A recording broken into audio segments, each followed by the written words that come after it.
Pessoas que fazem a metodologia funcionar são as pessoas que destroem qualquer tipo de metodologia, se não gostarem dela, que desorganizam. São pessoas que promovem o sucesso de um projeto de desenvolvimento, né? Então, eu acho que a chave principal são pessoas. Metodologias, não sei se vocês já viveram isso, ajudam nesse tipo de mundo em que o mediatismo ele é tão latente. Eu acho que esse é um maior desafio que também cai no assunto pessoas. A capacidade de termos pessoas e profissionais que consigam interpretar pedidos daquele ramo específico, daquele negócio, daquele mundo, traduzir isso em projeto. Você nunca vi alguém falando que, eu passei por um problema aqui que nunca ninguém viu. Muito bem, meus amigos do PPT Não Compila, estamos aqui para mais um episódio dessa bagunça que eu não sei mais o número, Johnny. Perdi as contas já. Também não faço ideia de que número seja, mas deve ser entre 14 e 282. Isso, dá uma olhada aqui embaixo no número do episódio que você vai entender qual que é o número. E hoje, Johnny, vamos falar sobre um assunto da vida real, daquele que não sai no PPT. Eu acho impossível. Aquele que do dia a dia da nossa profissão, né? Vamos falar sobre gestão de desenvolvimento de software, ali com uma ênfase nas pessoas, no dia a dia, né? Como é que a gente faz essa gestão desses profissionais? E quem que está aqui hoje para falar com a gente sobre isso? Esse é o nosso caro Cláudio Guadalupe. Acertei seu nome? Guadalupe, isso. Eu deixo pro Wellington errar os nomes aqui, eu tento fazê-lo certo. Tá certo. Eu tentei te jogar na fogueira para ver se você errava e eu não ficava com a culpa dessa vez. Cláudio Guadalupe, que é gerente de sistemas da Delphos. Tudo bem, Cláudio? Tudo bem, prazer estar aqui com vocês. Obrigado pela tua presença aqui, o cara que é um exemplo aqui pra gente, de um cara que faz gestão de pessoas de fato, vive esse dia a dia no desenvolvimento, né, Cláudio? No desafio, a arte de desenvolver, gerir pessoas e processos de sistemas. É puxado. Como que é o que você falou? É tão bom quanto... Gestão de desenvolvimento é bom, mas morrer queimado é bem melhor. É mais gostoso, né? É mais gostoso. Então o episódio está muito bom, a gente vai falar aqui sobre como desenvolver os profissionais, como fazer gestão de escopo, como que a gente coordena todas essas variáveis para poder entregar um produto de qualidade. Vamos falar sobre desenvolvimento de pessoas na tecnologia, fazer as perguntas adequadas, etc. Tudo isso, Johnny, na vida real, como é, não é no livrinho da metodologia, é no realzão aqui. A vida como ela é. No game. Não é no PPT. Não é no PPT. Não é no PPT. Então, bora lá que o episódio tá muito bom. Bora!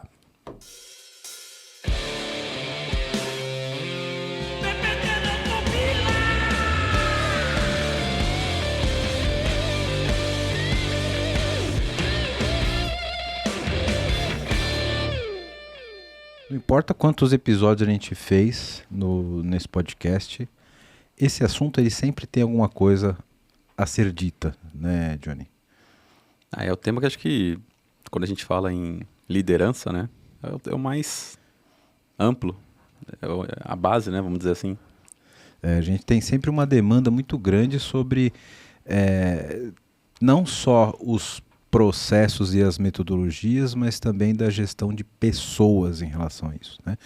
Quando a gente fala de gestão de desenvolvimento de software, tem um guarda-chuva de assuntos aqui muito grandes, né, Cláudio, para tratar. É um leque grande, né? E fazer tudo isso funcionar que é o grande segredo, né?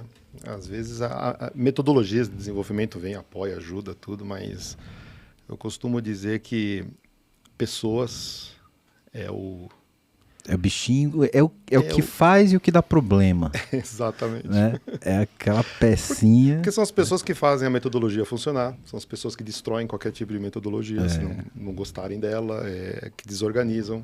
São pessoas que promovem o sucesso de um projeto de desenvolvimento, né? Então, eu acho que a chave principal são pessoas. Montar um time de desenvolvimento e você ter líderes dentro desse time que faça a máquina funcionar é o maior desafio.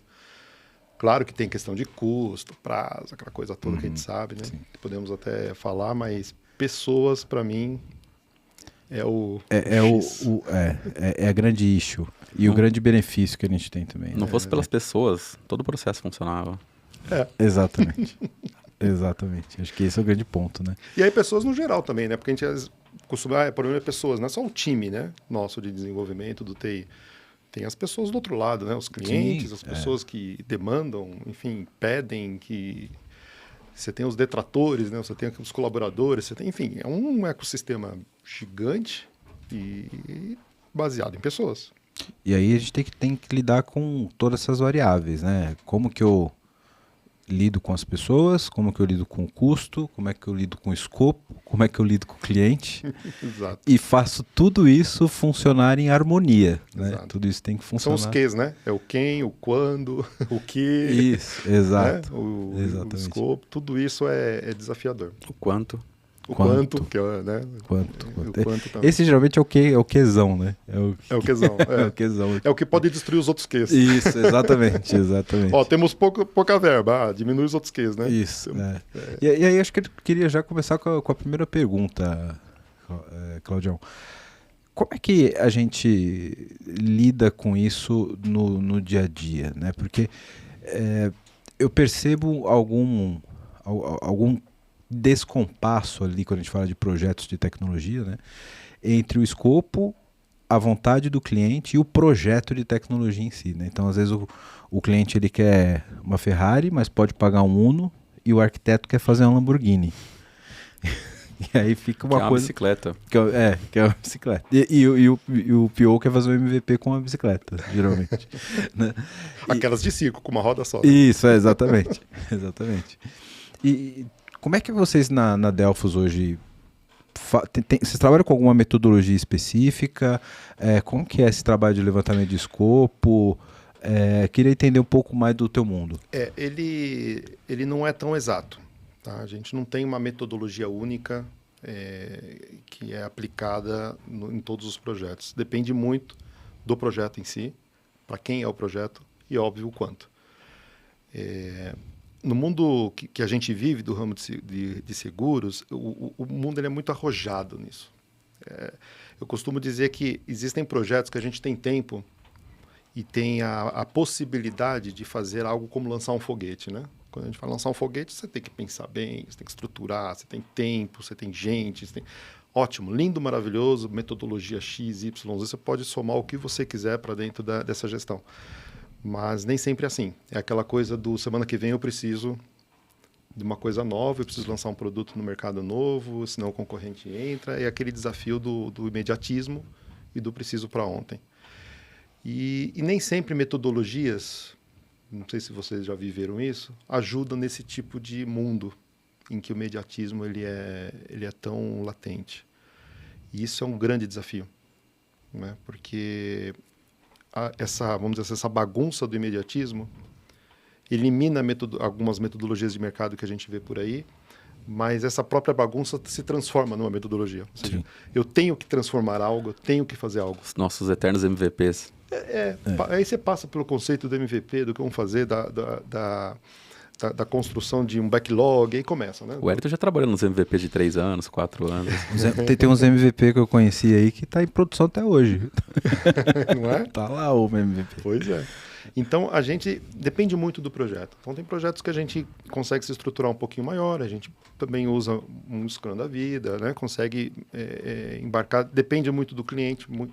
Muitas vezes o cliente utiliza uma metodologia, a gente tem que se adequar, porque a gente é uma consultoria, a gente presta um serviço, então a gente se adequa àquela metodologia do cliente. Tem que ser multilingüe em metodologia. Exato, né? Exato.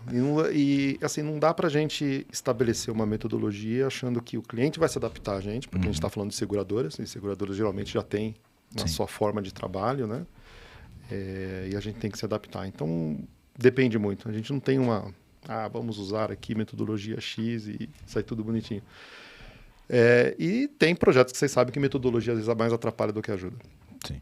Eu já quando a vivi isso metodologia acho que eu já falei isso algumas vezes aqui em outros episódios.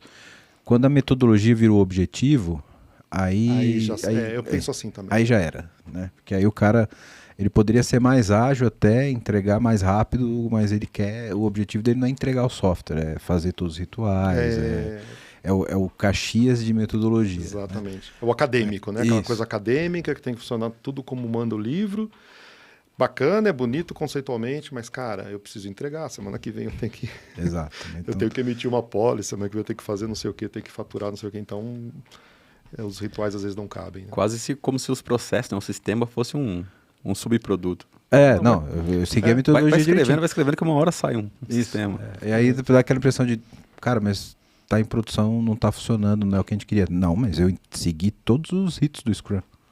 Como não tá funcionando? Não, mas eu segui os ritos. Mas peraí, qual é o objetivo? Né? Exatamente. E aí, ligando àquela tua pergunta, né, como que a gente... aquela questão o usuário pediu um carro, nós entregamos uma bicicleta, o outro entregou uma nave espacial. Eu acho que esse é um maior desafio que também cai no assunto pessoas.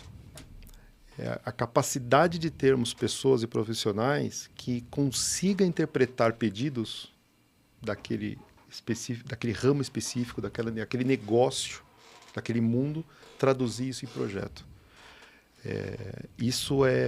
Profissionais assim são muito valiosos. E são poucos que têm uma capacidade muito latente para isso, quase como que um dom.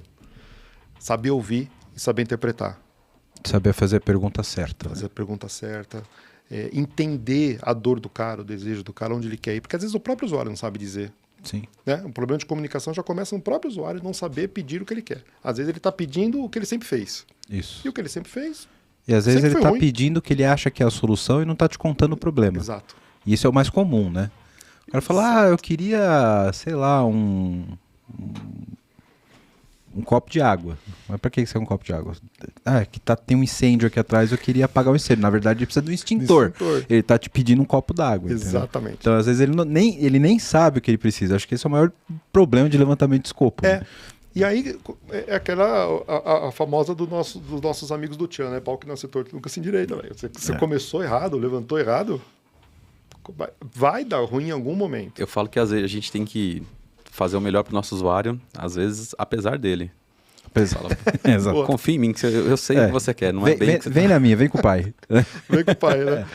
Mas aí também cai no desafio. Esse profissional de TI que diz isso, ele está realmente capacitado a entender e ter essa pegada e falar assim, eu sei mesmo o que você quer. Será que sabe mesmo?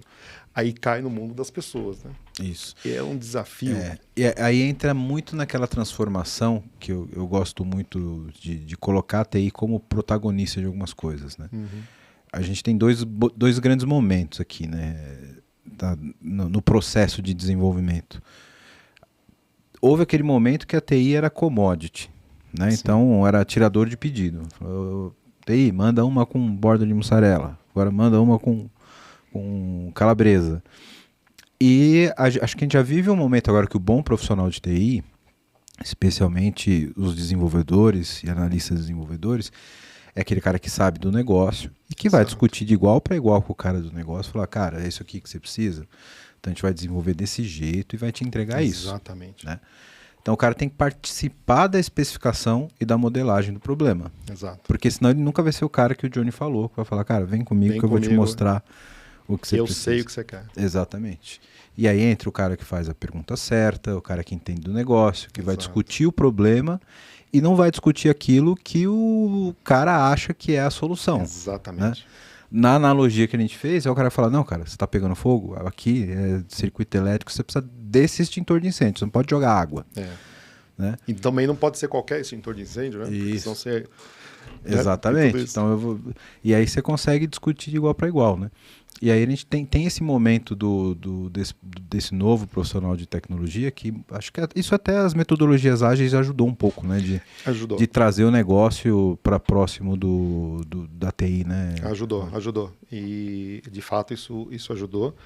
Só que eu fico preocupado muito com a burocratização desse processo de documentação, né? Para fazer o contrato entre TI e o usuário, que é um outro problema, porque quando você vai para uma metodologia, é bacana você escrever o que o cara está pedindo, fazer o cara entender, perder. É aquela história do engenheiro alemão, né? O engenheiro alemão investe 7 meses para desenvolver em um e o brasileiro desenvolve em um, se planeja em um, desenvolve em 7, né? Tudo ao contrário. Quiséramos nós sermos como os alemães nesse aspecto, né? Planeja para executar mais fácil, mas o mercado brasileiro é uma coisa, a gente morre de ansiedade, a gente morre de Parece que todo mundo nasceu de 7 meses no mundo hoje de TI, né? Tem que entregar algo agora, porque se eu não acredito que daqui 7 meses você vai me entregar algo. Então, essa burocratização, eu, na minha experiência, eu percebo que leva mais tempo. Ótimo, seria muito bom se todos os projetos fossem assim, porque você fica ali, né, trabalhando naquela documentação detalhada, né, que até a cor do parafuso vai ser especificada. Puxa, legal. Mas e o tempo disso, o custo disso? As empresas brasileiras, elas não estão muito acostumadas com isso ainda, né? Elas querem ver resultado de maneira um pouco mais pragmática, no sentido de rapidez, né? Eu quero ver, cadê, me mostra, tal. Então, eu tenho medo desse tipo de armadilha. Eu concordo contigo. Eu penso até que no mercado atualmente, a gente teve meio que uma reversão disso, né? Pode ser que tenha sido só na minha bolha, mas uma coisa que me aliviou muito quando começou a ter ali o comecinho, o Johnny é novinho e não vai lembrar disso. Né? Mas quando a gente começou a falar das primeiras metodologias ali de pair programming, XP programming e tal, que você colocava o cara perto do negócio, era justamente para resolver essa questão burocrática, né? Então, cara, chama o cara do negócio, ele vai sentar aqui do lado, vai dizer o que eu quero, ele vai falando, eu vou programando. Já vou te mostrando. É isso. É isso aí. Vamos lá, XP nessa porra, Extreme Programming. E isso foi para resolver um problema que a gente tinha do Waterfall, que antes você escrevia um livro de especificação de software, que aí ia para o analista e interpretar e entendia diferente, enfim, aí tinha, beleza, vamos pular essa etapa e vamos fazer isso mais rápido, né? Foi a proposta ali das metodologias ágeis. Aí hoje eu vejo, tipo, a galera trabalhando com metodologia da ágil, coitado do PO escrevendo história no Gira, que são livros. Ou seja, mudou só o formato da parada, sabe? O que eu acho, né, nesse assunto aí que você tocou, Elito, é que o pessoal pegou uma solução, tem várias metodologias, né? Pegou uma que se aplicava muito bem para um cenário, bug em produção, por exemplo, que não faz sentido eu ter que descrever uma baseline. Funcionou muito bem para aquilo, quis aplicar aquilo para todo mundo, né? Quando a única ferramenta que você tem é um martelo, tudo começa a aparecer prego para você. Tudo prego. Às vezes você vai ter um projeto, por exemplo, caríssimo, um projeto longo, sei lá, um projeto de 2, 3 anos, poxa, não faz sentido você dedicar um pouco mais desse tempo. Até justifica. Tentar fazer que o próprio projeto de viabilidade já vire um começo de projeto de planejamento. Da mesma forma, né, que tipo assim, a gente está com um problema em produção, ou a gente está com uma pequena melhoria para corrigir algo que hoje em dia causa muita dor para a gente. Um preço que está aparecendo errado, por exemplo, no nosso site. Não faz sentido que o negócio exato, que o negócio já alinhe isso com você. Me parece que eu acho que o grande ponto que ele tocou, que eu achei muito interessante, da mesma forma que a consultoria tem que se adequar a vários clientes diferentes, internamente também a gente precisa se adequar a processos diferentes, com metodologias diferentes. Exato. Engessar, você burocratiza uma coisa que prejudica ao invés de ajudar. Então, acho que a mescla, formatos diferentes, para processos diferentes, problemas diferentes, acho que é bacana, né? Um projeto de 2, 3 anos, puxa, excelente, tem que ter uma metodologia, tem que ter um drive de direção que todo mundo está junto ali entendendo. Mas também, se lá na frente, acabando o prazo, a coisa não está girando, meu amigo, sim, se mexe, né? A gente é muito em cima de prazo, tipo, precisa fazer aqui, precisa entregar ali, o dinheiro está acabando, né? Aquela coisa que a gente está acostumado, né? Essas variáveiszinhas que ficam corroendo o projeto o tempo todo. E eu também já percebi muitas vezes em muitos projetos que quando você parte para uma linha de especificação bacana, vamos escrever, né? Vamos desenhar, vamos fazer a coisa bonitinha, o usuário se incomoda também. Porque eu acho que é até compreensível. Eu compreendo, me coloco no lugar do cara e falo, eu também. Porque não é tangível, não é entregável. Tipo, pô, pegou o Confluent aí, não é Confluent do Gira, como é o nome? É Confluent mesmo, não é? Da Atlassian, é Confluent. Acho que não lembro. O cara, escreveu um monte de história aí e tá na historinha até agora. Cliente de código que é bom nada. Não só isso. Sabe o que pode acontecer? O cara fica assim, será que eu disse tudo? É verdade. Ele mesmo fica inseguro, né? Ó, assina aí que esse aqui é o escopo, tá? Aí você vê. O cara fala, caralho, mas é mesmo? Agora... Assino ou não assino? Quantas vezes já vi que não vou assinar porque é como um contrato aquilo, né? E aí fica aquele negócio, você não disse e eu preciso lá na frente, eu vou lembrar de alguma coisa. Aí começa. Por isso que eu acho que o melhor caminho são, assim, por mais que a gente gostaria de se programar, mas as entregas incrementais é o que tem que acontecer, cara. Também acho. Até porque, bicho, a gente vive num mercado, num mundo que amanhã o que eu disse hoje talvez já não vale mais. Talvez a gente já tenha que mudar o produto, talvez já tenha que, né? Exatamente. Então, beleza, eu falei isso, mas agora eu tô desfalando. Desfalando e é outra realidade. E vamos mudar, né? E se TI não tem a vibe de, pô, eu tenho que me adequar, eu tenho que atender, eu tenho que fazer, cara, é briga interna, discussão, porque o cara perde um negócio, eu não sei o que não consegue, tem que ficar virando noite porque o TI não ajuda. Aí é aquele inferno que a gente conhece. Né? Então a gente tem que se adaptar. Acho que TI tem que pensar, ouvir o usuário e fazer entregas. E assim, na parceria. É isso. Tem que ter a parceria do tipo, cara, eu não vou te entregar tudo, você não vai receber tudo, não vai me dizer tudo também. Você também não vai testar tudo. Você não vai homologar tudo. Cara, todo mundo é pecador aqui. Exato. É a vida como ela é, cara. É a vida como vamos se abraçar e fazer, mesmo que doa no começo, vamos fazer a coisa funcionar lá na frente. Acho que o ponto que você tocou, as pessoas são a engrenagem que lubrifica esse negócio todo. Eu acho que a grande preocupação de quando a TI começa a escrever muita documentação é porque vira um contrato tão rígido que a pessoa fala, ele vai enforçar esse contrato comigo depois, né? Se eu precisar... Vai virar contra mim. Esqueci de que a cor desse botão aqui era vermelho. Falei, não, agora já era, você escreveu aqui que era azul. Que era verde, vai ficar verde. E aí tanto faz se a metodologia é extremamente documental, ou se não é, se for ágil também. Fechou o escopo da sprint, você falar que não vai mudar a cor do botão só na próxima sprint, tipo, é um já tipo de intransigência que as pessoas colocam no processo. Só é uma intransigência incremental. Você entrega os problemas incrementais. Isso, né? Exatamente. Exato. Você vai evoluindo o problema a cada sprint. Né? Mas eu gosto de ter esses papos aqui no podcast, Cláudio, porque é muito comum você ver, vamos falar sobre Scrum. E, cara, parece que é um mundo cor-de-rosa, que tudo funciona e que eu vou adotar aquela metodologia, eu vou usar Kanban. Tudo. Exato. E, bicho, você que tá ouvindo a gente aí, você sabe, por mais que você adote metodologia ágil, você não adota 100%. Você não vai by the book para tudo. Você sabe que essa sprintzinha aqui vai demorar uma semaninha a mais. Essa daqui, não precisa de sprint review não. Vamos, sobe pra produção. Falhou. Ih, meu time tá curto, o cara tá doente. O cara pediu demissão. E até pra você pôr alguém no lugar que... A curva de aprendizado, cara, é muito variável. Então, na prática, é na mão do gestor mesmo para saber o que vai rolar, o que não vai rolar. Exatamente. Né? E aí, o grande desafio do gestor? Pessoas.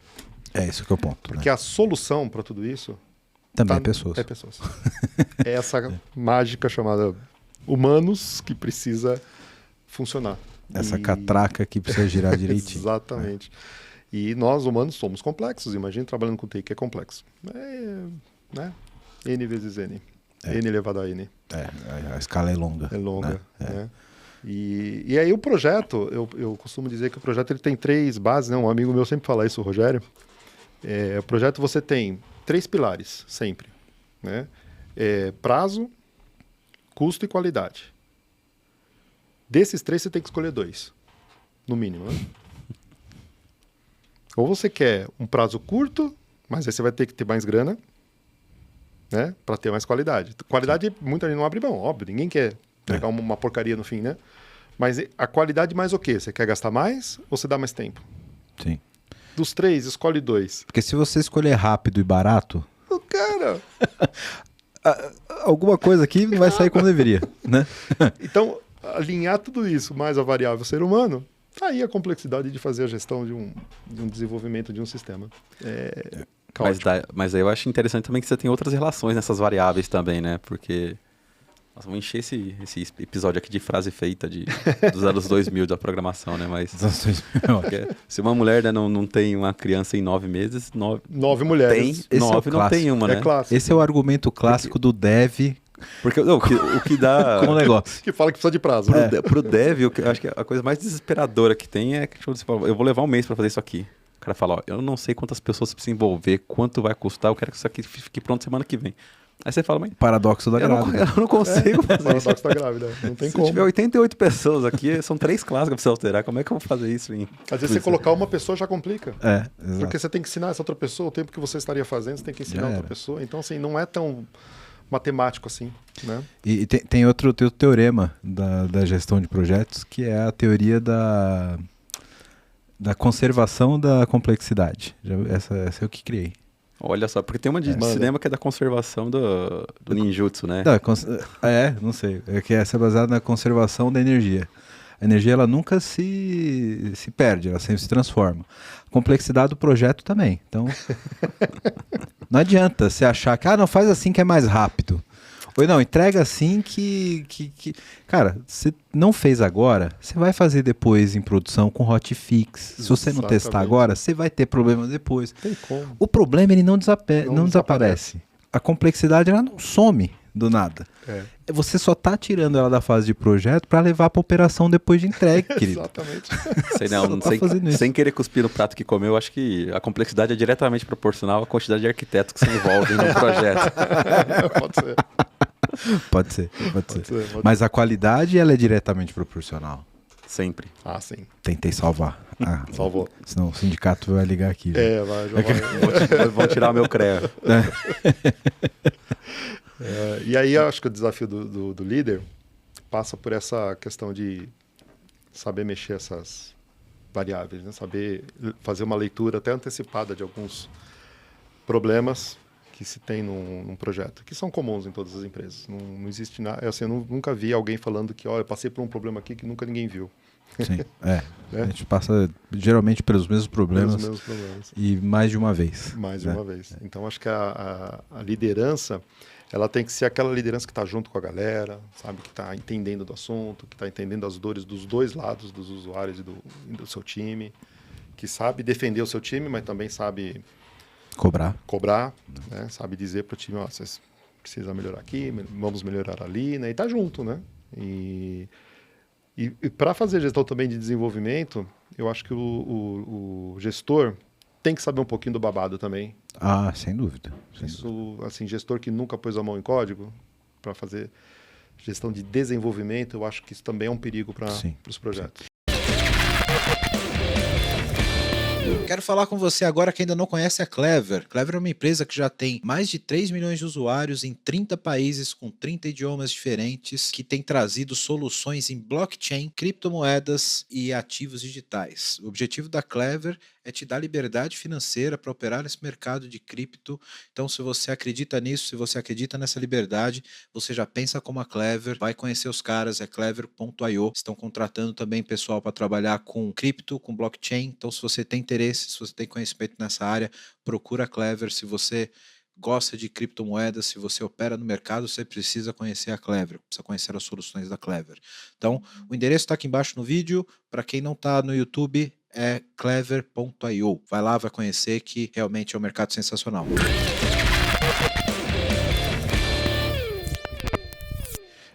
Eu costumo dizer que gestor desculpa se for o teu caso, a sinceridade, meu querido ouvinte, mas acho que gestor de tecnologia que nunca desenvolveu, não sabe de tecnologia, não é gestor de tecnologia, é PMO.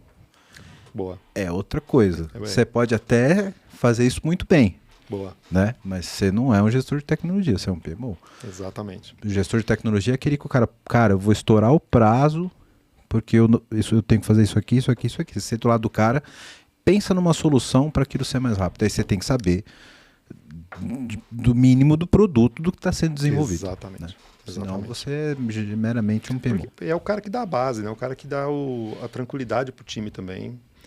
E é um cara que não é enganado pelos pilantras, né? Pelos malandros que a gente sabe que existe no mercado de tecnologia também. Tem os falastrões, né? Infelizmente. Assim como tem gente muito boa, tem o somebody loves. Tem o somebody loves. Então, assim, não, esse negócio aqui eu vou demorar um mês para fazer. Eu brinco com o meu time, assim, né? Com o pessoal que fala, não, isso aqui é complicado. Não sei o que, tinha uma chefe que falava isso para mim, eu uso hoje, né? Não, isso aqui é complicado, vai demorar 2 semanas. Tá? Eu falei, cara, peraí, quer que eu faço? eu faço para você, Abre brincando. Vamos fazer junto e tal. Pra meio que dar uma... Cara, não tá colando. Eu sei que isso aqui você consegue fazer em um tempo X. E o inverso também, né, Cláudio? Exato. Porque às vezes o cara ele tá empolgado, quer mostrar serviço, o cara subestima o Isso tempo. aqui, 4 horas eu entrego pra você, isso aqui não. 2 dias depois o cara, não, é que eu teve um problema aqui. Então, o contrário também. Aliás, eu acho que tem o Somebody Love, mas acho que o contrário é até mais comum. Quando o cara né? fala, não, isso aqui eu entrego rapidinho. Fala, ele não entendeu. Acho que ele não entendeu a demanda. Até porque, no fim das contas, né, como líder, você precisa levar esses resultados, essas estimativas para outros fóruns que são... E você tem que defender o que não foi são dito. técnicos. Essa é a questão. E o contrário também. Já ouvi tipo, assim, críticas de pessoas, sei lá, desenhou o projeto do ponto de vista de produto, né? Aí você passa uma estimativa que o time te passou e você acha que é minimamente plausível. Não, mas como assim? A gente tirou um monte de coisa do escopo que vocês falaram que ia demorar bastante e agora tá demorando 2 meses ainda. Dá vontade de falar, Truto, você quer que eu te fale o quê? Você programa? Você faz isso aqui um mês? Eles não fazem, a gente não faz em um mês. E por isso que é importante ter E às vezes, assim, a gestão ela é sempre uma posição muito solitária, né? E aí às vezes você tem que tomar uma decisão numa reunião como essa, cara, não, mas beleza, se eu tirar isso aqui, quanto tempo? Bicho, não dá tempo de consultar o time. E aí, como é que você decide se você não sabe programar? Aprenda. Né? Então tem que ter uma boa noção do que você está gerando. Eu acho que isso vale para tudo, né? Vale para tudo. E porque os profissionais que entram para essa área de gestão, que vieram de uma escola mais técnica de desenvolvimento, principalmente o pessoal da minha idade, eu tô falando aqui na faixa dos 50, Estamos muito longe disso não, tá? Pode falar da nossa. O Wellington consegue participar. Né? já posso entrar nesse clube pouquinho ainda como convidado, mas já está como aspira. Aspira do Exatamente. Clube. Lá atrás, quando eu comecei a programar, eu fui meio nerd, né? Com 12 anos já comecei a programar em casa sozinho. Era meu xarope mesmo. Mas eu venho de uma escola que não tinha tanta frameworks, metodologias, pacotes, APIs já prontas. Tinha que sentar ali, escrever. Nem a TI tinha isso, né? Nem existia ainda. Você tinha que escrever linguagem C, Assembler, ou do Pascal da vida, você tinha que codificar mesmo. Então, é uma geração que a lógica de programação, para aqueles que sobreviveram a esse período, né, e de não ter esse monte de pacote pronto, tem uma raiz de codificação e lógica muito forte. E quando essa pessoa tem um viés de liderança boa, né, tem um dom de liderar, porque não é todo mundo que tem, ainda mais um cara que é meio nerd, você ir para uma questão de liderança, você tem que ter um controle emocional interessante, né? Inteligência emocional interessante. Esse tipo de profissional é mais difícil de ser enganado, mas também ele é respeitoso em saber o limite de cada um. Esse cara aqui ele é mais júnior, esse cara aqui eu preciso ajudar mais, preciso investir mais, esse aqui não, esse aqui é malandrão. Então, assim, são raros profissionais que toparam cair para essa linha de gestão. Sim. Que vieram de uma escola bem nerd, sabe? Tem uma questão de ego também, né? Eu vi, era um assunto técnico, mas relacionado a alguma coisa completamente diferente, mas para mim fez muito sentido. O desenvolvedor, como ele é, ainda mais um desenvolvedor igual, vou falar gente aqui também, porque eu não comecei com o Pascal, mas comecei cedo também. Como ele aprendeu a trabalhar com algo muito complexo, ele aprendeu a entender algo que é muito complexo, ele acha que ele consegue resolver todo o problema complexo do mundo. E outras coisas são complexas de outras formas. Quando a gente fala numa empresa, de um projeto, a gente não lida só com a tecnologia, lida com orçamento, finanças, contabilização. E às vezes, se o cara deixa o ego no caminho dele, ele acha que porque ele sabe algo que é extremamente difícil, ele está preparado para discutir qualquer tema difícil com as pessoas. E nem sempre é assim, ou pelo menos não com a postura adequada. E aí, queria até já aprofundar mais esse tema de pessoas contigo, porque você puxou o ponto crucial que eu acho que pega nessa questão exatamente de liderança, sabe, Cláudio? Acho que na área de TI, até mais do que em outras áreas, é muito comum a gente encontrar líderes despreparados. Sim. Né? E quanto mais técnico, eu acho que é mais comum. Né? Uhum. E eu acho que isso vem exatamente do ponto que você explicou. O cara era aquele nerd, o cara era um excelente programador, o cara era o melhor do time, só que o cara ele era só um bom técnico. E aí alguém teve a brilhante ideia de falar, cara, esse cara é o melhor? Esse cara vai ser o chefe. E o cara não sabe conversar com uma velhinha no supermercado. Ele é um ótimo programador, mas ele não foi preparado para essa posição, ele não tem aptidão para essa posição. É aquela máxima, perde-se um bom técnico e ganha-se um péssimo gerente. Exato. Né? Um péssimo gestor. Isso é muito comum, né? Infelizmente. Muito comum. E daí a importância da gente ter Até pelo fato das empresas também associar muito a questão de promoção, né? A hierarquia, a pessoa ganhar mais, porque às vezes aquele técnico merece ganhar mais. O cara é bom naquilo que faz, entrega, né? Tem resultado, tudo. Mas, puxa, minha política salarial aqui não permite que nesse cargo eu pague mais. Eu tenho que promover ele para chefe. Erro, né? Exato. E aí quem disse que precisa ser assim? Você tira ele de onde ele está desempenhando bem. Isso. Né? E cria um problema. A importância daí a gente ter o RH preparado. Para ter um plano de carreira adequado, né? Famosa carreira em Y. Isso. O cara conseguir progredir e conseguir desenvolver o trabalho dele sem precisar agredir ninguém, sem cometer assédio moral com ninguém. Sem morder a orelha de ninguém. Sem morder a orelha de ninguém. Deixa o cara lá, continua trabalhando. E o inverso também é verdade.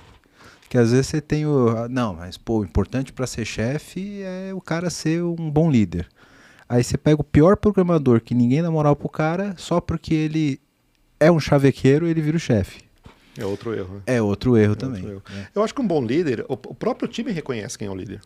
É natural. É natural.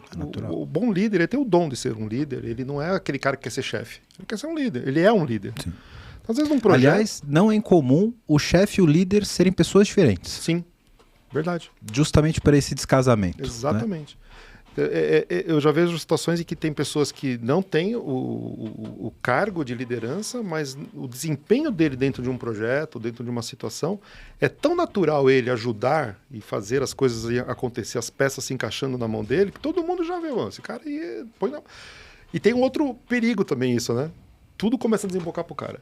Isso. Aí sobrecarrega o cara. Aí ele vira o super-herói. Ele vira o super-herói e vai chegar uma hora que ele vai abrir o bico. Não tem como, né? Tem também... Tudo isso são perigos, armadilhas que uma empresa saudável tem que saber evitar. Tem que saber. Uma amiga minha fala que se você quer ver algo feito bem, feito rápido, dá pra pessoa mais ocupada. É isso mesmo. É verdade. É isso mesmo. Ele tem o porquê tá ocupado. Né?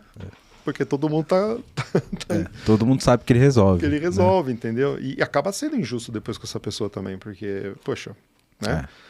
Tudo bem, a pessoa desempenha e tal, mas e aí, né? Até onde ela vai aguentar esse ritmo, esse tipo de vida, né? Aí a pessoa espana, pede demissão, e geralmente todas as coisas estavam na mão desse cara, né? O conhecimento estava ali, e aí a empresa fica órfã, fica céfala naquele processo que o cara cuidava. É um problemaço isso, né? Então, uma empresa saudável ela tem que pensar nisso, como os seus líderes identificam lideranças, e aqui não estamos falando de necessariamente cadeira, né? Hierárquica, mas estamos falando de lideranças para ter pessoas felizes trabalhando e ajudando a equipe. Esse é um grande desafio. E manter de forma saudável. E sempre que trazer alguém novo, perceber se essa pessoa tem um perfil adequado para ter também essa saúde de trabalhar em time. Né? Porque também é ruim você ter pessoas que são individualistas, pessoas que só pensam... Sim, às vezes o cara é muito bom, mas o soft skill fica lá, fica fora da empresa. E aquele tipo de profissional que só fala assim, eu só faço o que me manda. Isso. Eu preciso do papel aqui, eu preciso da especificação. Cadê o pseudo código? Pô, peraí, né? Nem sempre é assim. Esse é o primeiro que vai perder o emprego para IA. Sim. Esse é o primeiro. Esse é o primeiro. Rapidinho. Não só para IA, não, porque para times saudáveis não suporta esse tipo de gente. O cara fica lá parado esperando que alguém diga o que tem que fazer. Cara, peraí, né? O famoso apertador de botão. O mundo já é outro, né? Faz tempo, né? Então, lidar com gente, bicho. É complicado. É complicado. Porque me parece também que essas metodologias, um dos papéis fundamentais também, como a gente estava falando aqui, acho que a gente tem esse mesmo histórico, né? De começar a programar num tempo que você escrevia a aplicação toda. E a parte a principal da minha carreira foi com Java já. Mesmo Java antigo, cliente-servidor, mesmo assim era... Sinto muito, cara, que sua vida tenha sido assim. Era relativo. Mas o importante é que você tá bem agora. Tô melhorando. A terapia ainda tá Terapinga. Terapinga. Mas um dos motivos... E aí você pelo menos conhece uma aplicação, o processo de desenvolver uma aplicação como um todo. E uma das grandes motivações, eu acho, dessas metodologias ágeis não, novas, porque nem todas são ágeis, é justamente de fazer um onboard de pessoas menos qualificadas. Porque no fim das contas, quando a gente pensa muito nisso de comportamento, de soft skills, de promoção a líderes, a gente tá falando muito dos seniors, né? Mas como é que a gente lida com os outros níveis de E os que estão vindo senioridade? agora, a nova geração, né? Acho que um dos pontos do processo é justamente esse, tentar tirar um pouco do arcabouço que você precisa ter para ingressar num time de TI. Verdade. Isso é importante. Acho que da mesma forma que a gente tem que pensar muito nessa questão de criar novas lideranças e deixar as lideranças à vontade para serem pessoas engajadoras e que motivem os times, tão importante quanto é o onboarding das novas pessoas. Né?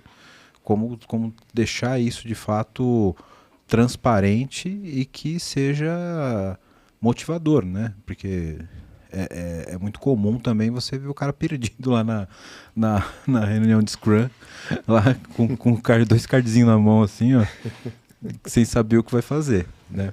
Então acho que é um papel importantíssimo aí também da liderança engajar esses caras para que eles não fiquem perdidos e com uma história triste em Java igual o Johnny. Mas passa. Passa, né? Sobrevive. E dá medo dessa nova geração, viu? Do pessoal que está vindo. Eu tive já, claro, bastante experiência com a galera aí entre 20 e 30 anos. A famosa geração Z? É Z? Z. Nem sei mais. Agora que eu descobri que a minha não é mais a última, eu estou triste com isso aí. Eu descobri esses dias que eu sou millennial, cara. Você nasceu antes de 70? Não, eu nasci em 84. Millennium. Sou millennial, Eu cara. sou da X. Eu zoei tanto os millennials e eu descobri que eu sou um deles. Eu achava que eu era milênio, agora eu tô preocupado com isso aí. Apesar que eu tenho quase a sua idade, eu sou de 85. Então, nós somos millennials, cara. Eu sou de 73, então é a geração X. Vai até 81, se não me engano. Sei lá, é cada um. Não. Por aí. Eu fico um pouco preocupado, porque essa galera aí é muito imediatista. Entra em times de desenvolvimento com metodologias desse tipo. Estão sendo preparados para atuar ali no quadradinho. Perde a Visão do todo. a visão do todo, né? A inteligência de lidar com o todo, e troca qualquer emprego por 50 conto. É preocupante. E quando você põe um desafio, porque a pessoa quer fazer telinha, aplicativozinho, né? Mas quando você põe um desafio para cuidar de um sistema back-office pesado, como por exemplo no ramo de seguro, bancário, ou seja, qualquer coisas mais pesadas, a galera não está aguentando. Tá sobrando para nossa geração. Eu acho que tem um choque aí de visão, né? Também acho que as gerações mais novas, elas têm uma visão mais de... como é que eu posso dizer sem parecer ofensivo, Johnny? Me ajudei. Depende do que você quer dizer. Geralmente, quando a frase começa assim, a gente pode desistir de buscar no meio. resultado rápido, imediatista, de querer... É que não é no tom de crítica, sabe? Eu tento ser um pouco empático de que o pessoal que está querendo mais uma qualidade de vida ali, sem, por exemplo... porque, porra, é ruim mesmo se a gente olha para trás, porém a gente já sacrificou pra caralho por causa do trabalho, Verdade. sabe? Já... E algumas vezes... Não é sofrer por sofrer, né? Tipo assim, se não precisa passar por esse sofrimento, isso, né? Exato, exatamente. Pode ser. Então, faz sentido. É uma visão diferente de vida, assim, sabe? Porque eu procuro entender e hoje, por tudo que eu já passei, assim, de trabalho, eu falo, porra, tem alguma coisa ali, sabe? E acho que todo mundo, se parar pra olhar, fala, cara, porra, se eu soubesse como aquela história ia terminar, eu não teria me matado tanto naquele lugar que eu me matei. Né? Por outro lado, em algumas outras situações, talvez eu não tivesse conquistado o que eu conquistei se eu não tivesse uma dedicação. Ou se moldado do jeito que você Exatamente. se moldou, se preparou para os outros desafios, né? Então, eu não acho que é bom ou ruim. É uma visão de vida diferente. Mas sabe? me preocupa, porque chega uma hora e aí, se não tiver quem segura a onda aí do back-office que dá pau às 10 da noite... Exato. exato. É difícil. Sim, é difícil. Mas assim, é só um devaneio.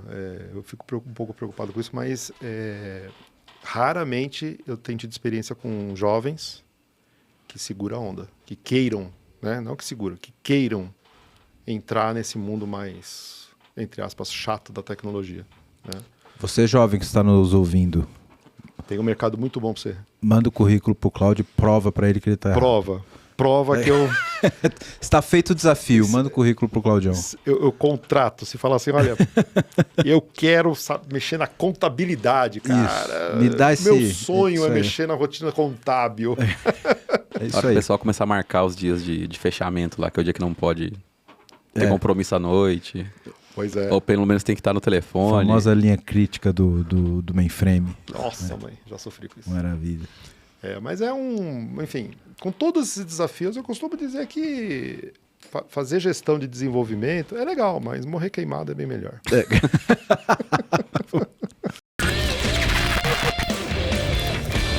Bom, você que tá vendo esse podcast da hora, tá vendo um monte de problema aqui que a gente tá colocando, né? E quer uma ajuda aí na sua empresa, faz o seguinte, entra no site aqui da VMBears, que a gente pode te ajudar. vmbears.io.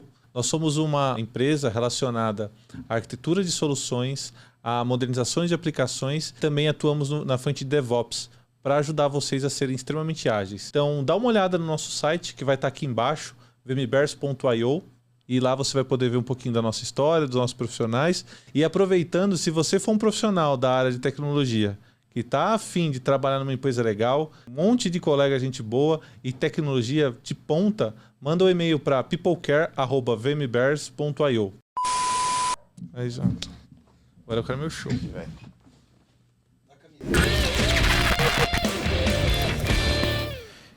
E aí, Claudião, tem um outro ponto também que eu acho que tem muito a ver com isso, que é bem específico da nossa carreira de tecnologia, né? E acho que não só da carreira de tecnologia, mas acho que são um ponto de toda a carreira onde tem pessoas muito especializadas, né? Uhum. Que é o ego. Gerir tecnologia é um grande desafio porque você tem que saber lidar Com os egos. com os egos. E isso é um dos maiores problemas de política, de convivência, Exato. e que fala-se muito pouco disso, é uma coisa muito velada nas empresas, mas acontece. Acontece muito. Né? Acontece bastante e atrapalha. Se não Demais, tomar cuidado, né? atrapalha demais. E tanto quando você, que nem nós, somos uma consultoria, se você não tomar cuidado dos egos de um cliente, né, de alguém, pode atrapalhar o andamento de um projeto e também com projetos internos, porque sempre fica aquela questão, né? Puxa, esse projeto, essa entrega, esse sistema vai mudar a minha forma de fazer, eu vou perder controle, eu não vou fazer do jeito que eu fazia, eu não vou ser mais importante porque o sistema vai fazer. Enfim. Sim. De novo, né, a complexidade do ser humano, de não enxergar a oportunidade das mudanças, de ver que, poxa, um sistema novo, que eu vou participar de um projeto para fazer uma entrega nova, eu posso contribuir com isso, fazer a coisa melhor e eu vou crescer junto, eu vou fazer junto, ou vou deixar de fazer o que eu sempre fiz para começar a fazer outra coisa.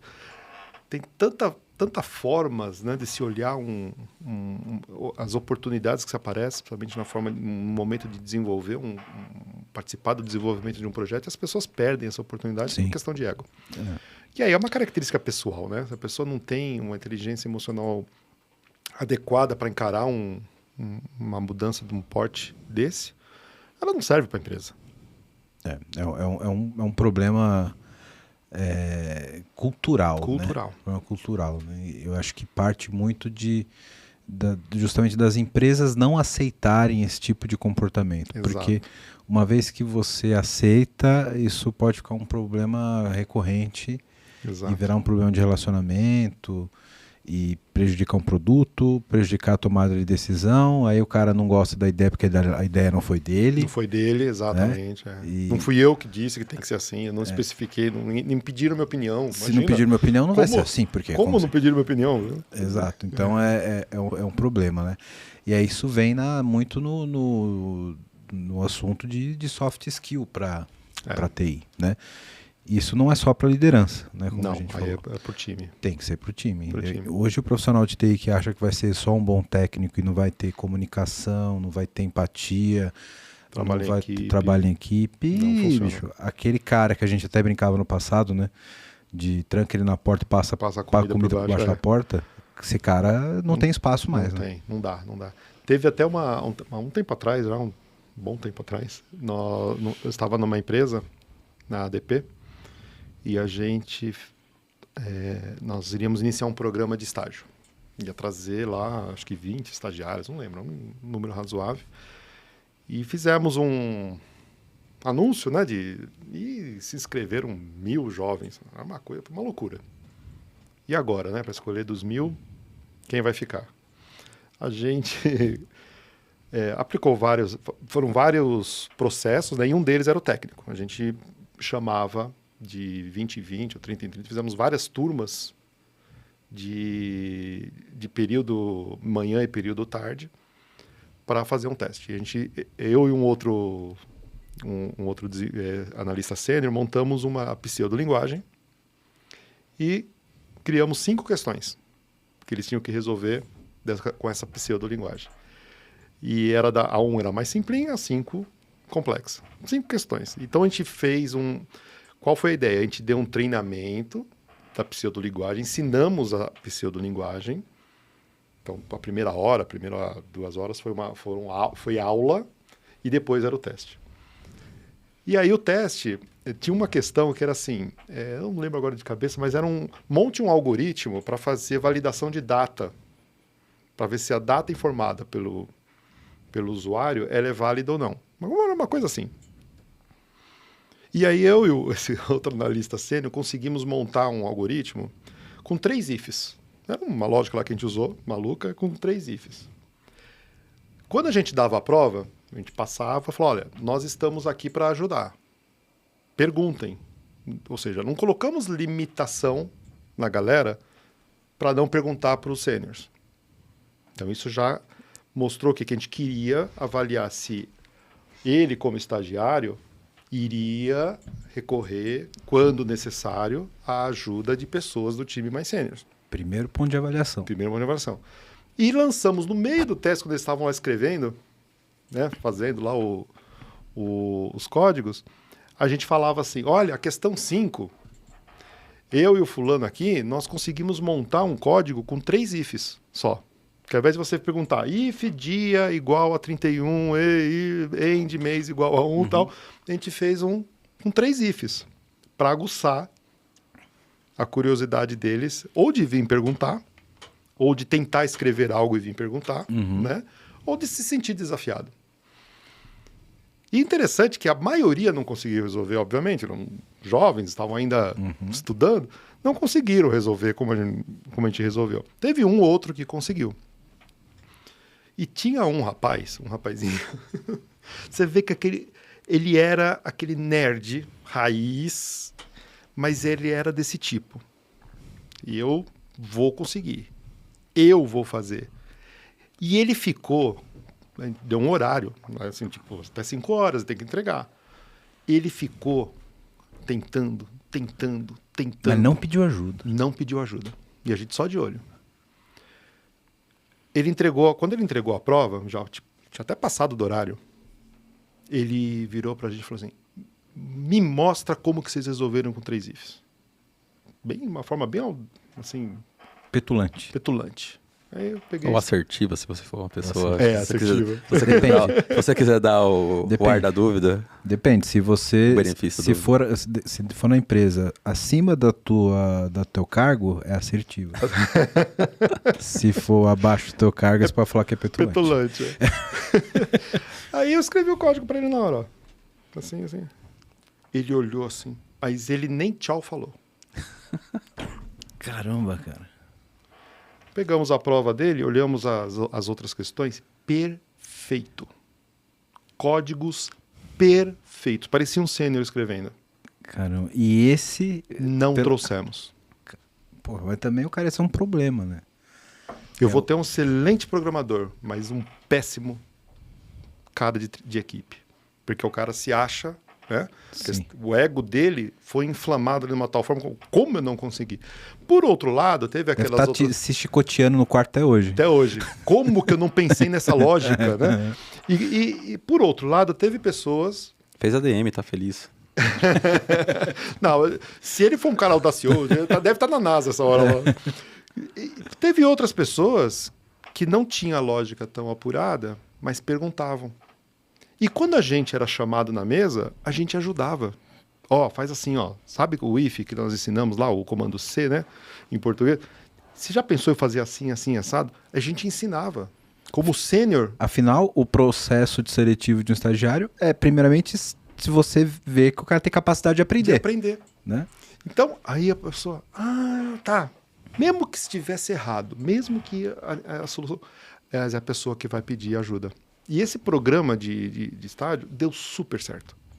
Não pegamos os melhores codificadores arrogantes. Pegamos aqueles que são bons programadores, tinham uma certa lógica, mas que trabalhavam em equipe, que mostrou isso junto com o RH, que também fez outras avaliações, trouxe uma leva de estagiário muito boa para a empresa, que vingou. Hoje, inclusive, tem pessoas que até hoje trabalham comigo que vêm dessa leva. Então, assim, também cabe à empresa saber com que tipo de perfil de pessoas ela quer trabalhar. E evitar armadilhas. Né? Mas eu, como gestor, eu sou daquele que gosta de dar tempo também. Eu trago um mês, eu percebi que o cara... Eu crio de muita empatia. Eu ajudo, vou ajudando. Óbvio que tem um limite que você tem que preservar, tem que ver o lado da empresa que não pode ultrapassar. Mas você tem que observar o skill do cara e o perfil do cara para ver se ele merece estar na tua equipe ou não. Sim. Porque ele vai te ferrar, se você não tomar cuidado. Ele vai te ferrar. Exato. Ou ele vai te ajudar muito. Você pode estar chocando o ovo da serpente. Exatamente. Né? Ou é um cara que vai te ajudar muito, porque você ajudou ele. O Wellington falou dessa questão de ego, né? E tem o que a empresa espera, mas acho que é uma questão também pessoal, né? Eu sempre pensei, e assim, eu acho que o ego ele começa a atrapalhar logo na base, logo na formação do caráter.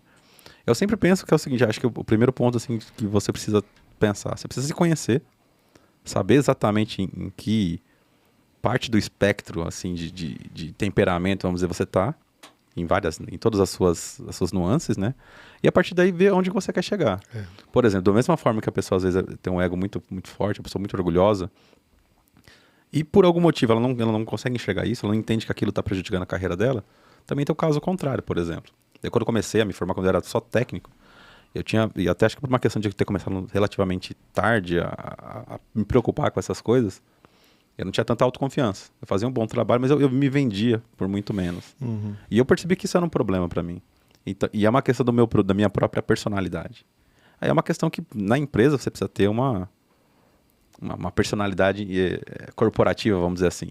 Então na empresa eu comecei a tomar algumas atitudes um pouco mais assertivas em relação ao meu baseline, vamos dizer assim. Nessa época talvez fosse mais abusadas, né? Porque eu não era líder de nada ainda. Mas aí o que eu vejo que falta muito é quando as pessoas falam muito em formação, e aí eu não digo a formação da empresa, porque na minha opinião, igual ele falou, a empresa tem que ter um perfil do profissional que ela quer trabalhar. Agora cabe a você ser um profissional que se adequa melhor àquele perfil. Exato. E eu vejo que falta muito isso. E com outras coisas também, a pessoa ela sabe que ela é muito, muito temperamental, muito nervosa, ela precisa entender que ela precisa dar um passo atrás na relação com a empresa e vice-versa. Se for uma pessoa muito, Mas quando a muito pessoa dócil, o profissional quer, eu acho que é bacana demais. Eu sei que eu erro aqui, eu sei que eu preciso melhorar aqui, eu aceito ajuda, eu aceito mudar. Agora, quando a pessoa não aceita mudar, é o problema.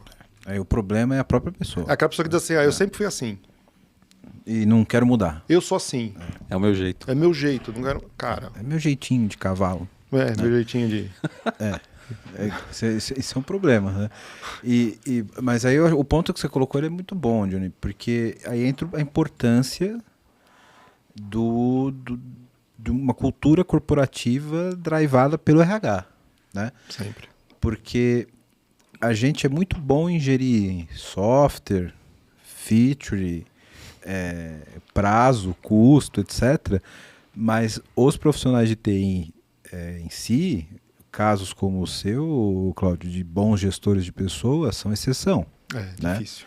É difícil, né? Eu gosto muito de pessoas também, apesar de eu ser um cara tímido, eu aprendi a gostar de gerir pessoas. Mas não é comum você ver nas empresas que não tem um papel do RH muito próximo, sempre tem aquela equipe que tá o ninho das cobras estão lá, que é os caras que o gestor permite aquele tipo de comportamento, aquele tipo de caráter, e que destoa claramente, fica aquela coisa velada, todo mundo sabe que ali é aqueles caras que todo mundo tem essa visão. Por quê? Porque no RH não usar a palavra que o seu usou, Johnny, não traz aquele baseline de comportamento, aquela visão corporativa do tipo, cara, esse não é um comportamento aceitado na empresa, né? E aí se fica só a cargo do gestor, e o gestor é ruim, você acaba tendo uma equipe ruim que destoa dos demais, né?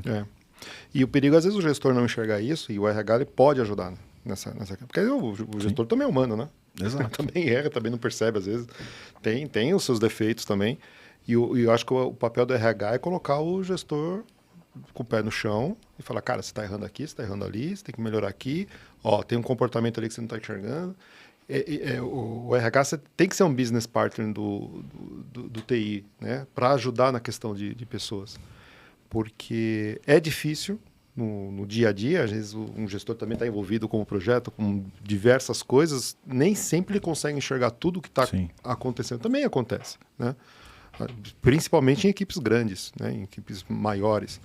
Então você tem que ter alguém sempre no teu cangote dizendo, cara... Isso quando o problema não é o próprio gestor, né? Aí lascou. Mas o problema do gestor. Exatamente. Porque, cara, não tem jeito. Todo filho tem a cara do pai. Exato. Então se a equipe, tem tanta gente assim com comportamento ruim, Exato. Tem alguma coisa aí, né? E às vezes o gestor também cobre ou passa pano para aquele cara que resolve a vida do gestor. Exato. Tá todo mundo sofrendo, todo mundo chorando na empresa com aquele cara, mas é o cara que me resolve. Velho, uma hora o bicho vai pegar. Exatamente. Né? Então não adianta ficar criando cobra, porque uma hora ela vai te picar também. Então, acontece. Infelizmente isso acontece também. Né? Eu fiquei preocupado aqui, sabe com o que, Wellington? Fiquei pensando se eu passaria no processo de estágio do Cloud. Hoje eu não dou mais esse tipo de teste, não. Eu não sei se eu era bem esse cara, acho que eu tô aqui pensando nos IF até agora. Eu não sei Nem eu lembro mais do que eu fiz. Fez aqueles 3 IF, cara. Eu não sei se eu era bem... Pior que foi. Se eu era bem esse cara, mas tinha umas coisas que eu levava pro coração também. Eu lembro que no meu primeiro semestre de programação, eu fiz processamento de dados, né, no técnico, antes de fazer faculdade. E tinha aula de VB5. E não era nem estagiários sêniores, era tipo, eu estava no primeiro semestre e tinha uns amigos no terceiro semestre. Falaram alguma coisa, era para fazer, eles estavam tentando fazer um jogo da velha em VB. E era coisa básica de se fazer hoje em dia, mas tipo assim, um conhecimento básico, chave que precisava ter para ter, que eu não tinha ainda, era questão de array. Nunca tinha visto um array na minha vida. Delícia trabalhar com array, eu amo trabalhar com array. Também, estrutura de dados eu adoro. Eu gosto mais ainda quando é em C, que aí você tem que usar ponteiro. Ponteiro de ponteiro, delícia. É como comer um manjar de maracujá prego com marshmallow em cima. Não, ponteiro de structs. Ainda mais depois desse dia. E aí, para você fazer isso com array é relativamente simples. Tem as formulazinhas lá para você verificar vencedor e tudo mais, né? E 100. Eu fiz o jogo inteiro lá com, sei lá, com 52 ifs. Em vez de ter as contas na array, if. Mas funcionava tudo direitinho. Os caras ficavam assim. Os índices tudo hard-coded. Olharam, testaram de um lado, testaram do outro e me falaram justamente isso. Para fazer com 52 ifs não precisa fazer. Não quero mais falar. Próxima vez, se é pra escrever com 52 ifs, da próxima vez você escreve output direto no console. Dá um print no resultado.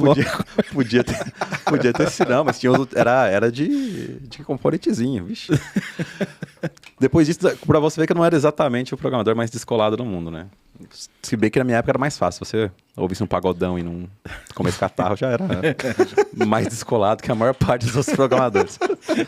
Hoje em dia tá mais complicado. O pessoal faz crossfit, terapia. Os nerds estão mais descoladão agora. Hoje é diferente. Antigamente, se não babasse no teclado, você já era descolado. Nossa senhora, a concorrência tá ficando complicada. Mas eu percebi que esse episódio aí ficou marcado no teu coraçãozinho até hoje, viu? Chocou. Pra você ver, né? Você vê, magoou, hein? Você já falou com o seu terapeuta sobre isso? Não, falei com eles mesmo. Descobri que vocês são ruins pra caramba de código. Não sei por que eu tava preocupado com isso. É muito legal codificar, né? Eu gosto pra caramba. Pena que eu não tenho tanto tempo pra... Mas ainda preciso, às vezes, pôr a mão na massa com a galera, tudo, mas é gostoso pra caramba. Nossa. Cara, eu tenho um defeito, vou falar defeito, mas parece aquelas coisas de entrevista, né? Fala duas coisas, quais as qualidades dos defeitos? Sou muito perfeccionista. Lascou, já era. Mas eu tenho uma coisa que eu gosto muito disso, gosto de tecnologia, né? Então, às vezes eu tô num sábado à tarde assim, pô, eu vou lá, jogo um pouquinho de videogame, pô, não, cansei desse jogo, o que eu vou fazer? Aí começo, eu tenho um feed de notícia, né, de tecnologia, que eu vou favoritando e depois eu tô em casa, com o celular vou lendo assim. Às vezes eu tô lá, pô, Google lança Antus 2.0 no GCP. Tá, aí eu vou comprar uma cerveja, eu vou subir um cluster desse Kubernetes aí pra ver qual que é. E, cara, eu passo a tarde toda lá me divertindo, assim como eu me divirto no videogame. Eu vou lá, abro o console do Google Cloud, eu subo lá a instância do Kubernetes, eu faço minha esteira de DevOps, depois desligo tudo. Pra quem tinha essa dúvida se a gente era descolado como a gente parece mesmo, a gente é mais ainda. Pior do que parece. Eu vou lá, pô, agora beleza, ó, saiu esse framework aqui de Scrapper no JS. Pô, eu vou baixar e vou ver como é isso daí. E vou lá, cara. Pô, eu não tô nesse nível de insanidade, cara. Cara, eu gosto dessa porra. Eu sei lá, eu preciso falar com o meu terapeuta sobre Você isso. superou já, né, Cláudio? Cara, eu quando saio do trabalho, eu consigo desligar. Durante a semana eu também, assim. Consegue? É, eu consigo. Final de semana parece que eu não sei que eu sou. Assim, não sei que eu trabalho com tecnologia. Sabe, eu tento porque eu saio esgotado. É, cansativo, né? Eu saio esgotado. São então, as pessoas. É tudo. Aí soma tudo, né? Claro que as pessoas ajudam a complicar mais ainda isso. Mas eu acho que é até uma autopreservação, né? Não sei, eu cheguei nesse nível de... Eu realmente... Mas antigamente eu também fazia muito isso quando era mais assim, programador mesmo. Também a função principal era essa, eu também ficava fuçando, lendo livro, comprava livro. Eu comecei a fazer mais, cara, depois que eu parei de ter oportunidade de fazer profissionalmente. Aí eu não quero me afastar, sabe? Entendi. Então eu vou lá e... Até porque, pô, depois eu vou discutir com um cara da infra, um cara do banco, os caras vão me rolar. Fala, pô, eu sei, sobe esse cluster aí que eu sei subir essa porra. Eu subo. E não me desafie, porque eu vou descobrir o problema que você deveria descobrir. Eu subo, você não sei cluster aí, velho. Então, eu gosto, cara, mas realmente pode ser um problema psicológico, porque o cara que trabalha com TI, o hobby dele é ter um podcast pra falar de TI, não pode ser normal, né, velho? Não, o podcast não é de boa, não. Agora, sair do jogo pra ir pra codificação, aí eu já fico preocupado com você. Cara, mas vou pensar no teu caso, cara. Eu quero falar com alguém de psicologia, de gravar um episódio com esse, porque eu tenho quase certeza que são mecanismos semelhantes, cara. Porque O game, você disse? Ah, sim. Eu também. Programar e jogar videogame, pra mim, é quase a mesma coisa. Eu passo mais tempo, às vezes, com alguns jogos planejando o que eu vou fazer no Excel e no Notepad do que jogando. Eu falei, Johnny, isso não tá certo. Não é FIFA, né? Mas... por exemplo, eu já não jogo jogo assim, de FIFA, essas coisas que é muito aquela coisa do eu gosto dos adventures, as coisas da vida, também, que vai descobrir e tal, tipo... Tudo faria no mesmo saco, tô vendo. É lógica. Eu também gosto. O tempo todo com a lógica. Pô, mas se eu for aqui, o jogo tá me dizendo que eu tenho que ir pra lá. Isso, não, eu vou pra cá porque eu sei que tem alguma sacanagem. Eu sou aqui. assim também. Cara, eu gosto de jogo de exploração e esse tipo de coisa, porque é o mal da tecnologia, que a gente tem que ter lógica em tudo, né? Sim. Tem que ter lógica em tudo. Até você faz um método pra explorar o mapa, fui por lá, escaneometrizou lá. Sou igualzinho, cara. Pô, desvirtuamos totalmente o episódio. O episódio foi... O Assassin's Creed é bom por causa disso, sabia? É verdade. Cara, é muita exploração, você chega num nível assim bem hard. Sim, eu gosto por causa disso. Você vai explorando e tal. E aí você volta para a empresa, tem que fazer gestão de pessoas. Abre a planilha. Aí pronto, abre a planilha. E o chefe vem, mas está custando muito caro, né? E lascou tudo, acabou o jogo. E a gente fala bastante, agora fiquei curioso, a gente fala bastante nisso e eu concordo plenamente, acho que tem várias coisas na nossa vida que elas têm o mesmo fundo, assim, né? Eu, por exemplo, eu nunca fui muito de aprender as coisas decorando. E até hoje na minha vida, até de outros interesses, raramente assim, eu leio um texto e falo, putz, isso aqui que eu vou fazer.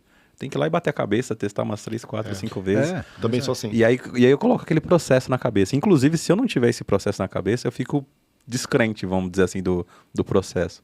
E eu fiquei pensando, você que trabalha mais com isso, Cláudio, você faz algum tipo de correlação entre os interesses da pessoa e o perfil dela para uma determinada posição? Eu já tentei fazer. Não consegui chegar num resultado. Principalmente quando eu estou entrevistando jovens para estágio, eu procuro perguntar qual é o seu hobby, o que você faz, né? Eu ainda não consegui fazer um match disso. É uma questão interessante, mas não achei não.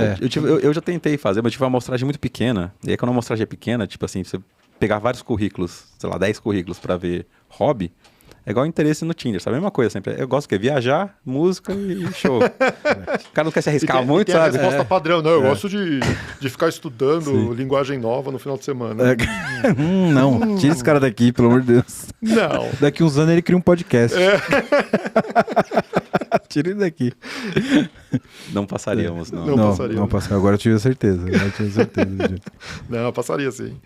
Agora, esse negócio de hobby agora tá mais difícil, né, Johnny? Porque antigamente era o que você falou, cara. O hobby dele é mangá e videogame, né? Agora o cara faz crossfit, ele escala montanha. Agora tá difícil, cara. Seriado, né? Agora não dá mais. É difícil.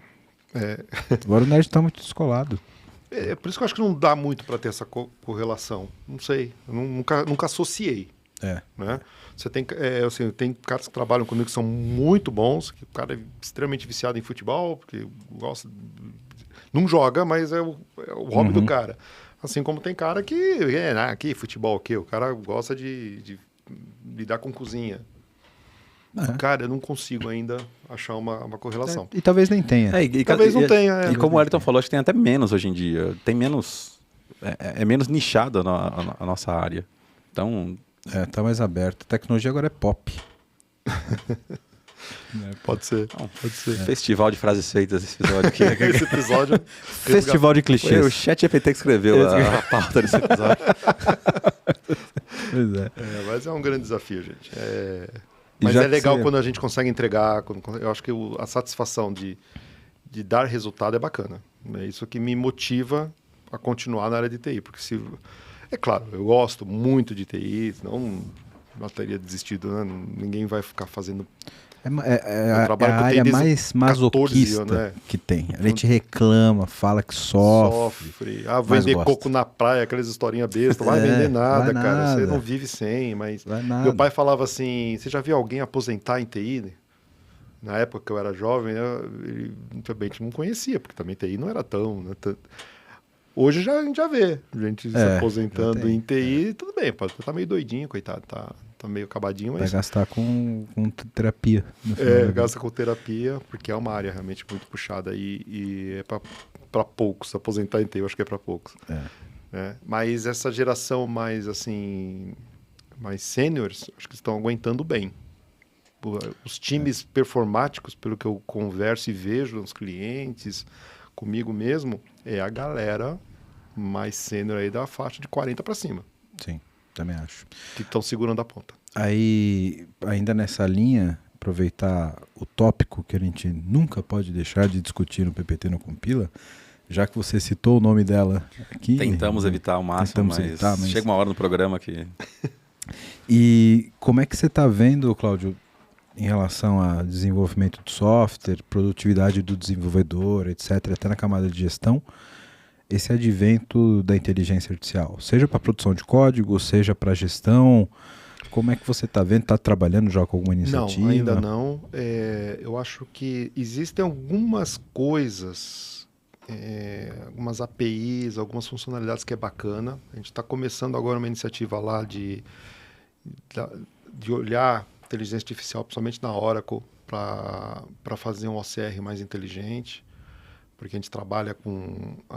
tem lá um sistema nosso em que o sistema produz um documento que tem que ser assinado no cliente na ponta, numa mesa de banco. Então, assim, o cara tem que imprimir e assinar, porque é documento oficial.